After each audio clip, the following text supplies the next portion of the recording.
बहुत समय पहले की बात है। पूर्वांचल के एक विशाल और समृद्ध राज्य पर राजा वीरेंद्र का शासन था। राजा वीरेंद्र न केवल शूरवीर था, बल्कि एक न्यायप्रिय और विचारशील शासक भी।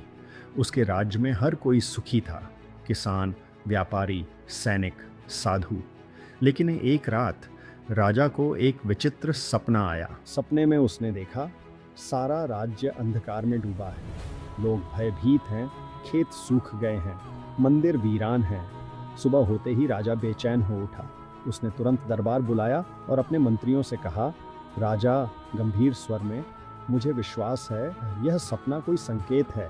हमें अपने राज्य को और मजबूत बनाना होगा। कुछ ऐसा करना होगा जो हमें संकट से पहले जागरूक कर दे। प्रधानमंत्री ने सुझाव दिया, राजन, क्यों ना हम सभी गांवों से सबसे बुद्धिमान व्यक्ति को बुलाएं।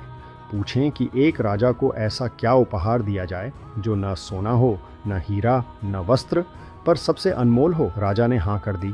राज्य के कोने कोने से लोग आए, साधु, किसान, व्यापारी, युवा, वृद्ध। दरबार में एक प्रश्न गूंजा, एक राजा को ऐसा क्या तोहफा दिया जाए जो धन नहीं, पर सबसे कीमती हो।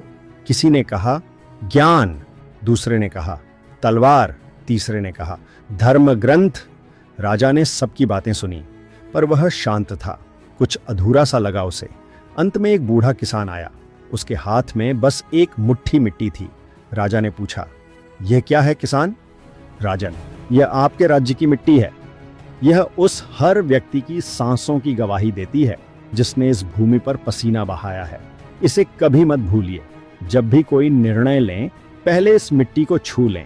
यह आपको याद दिलाएगी कि आप ताज के नहीं। राजा की आंखों में चमक आ गई। उसे उस किसान में एक सच्चा गुरु दिखा। उसने मिट्टी को एक सोने के पात्र में रखवाया और हर दिन सिंहासन पर बैठने से पहले उस मिट्टी को छू कर प्रणाम करता। मैं मिट्टी से आया हूँ और प्रजा की मिट्टी ही मेरी ताकत है। उस दिन से राज्य में फिर कभी अंधकार नहीं आया, क्योंकि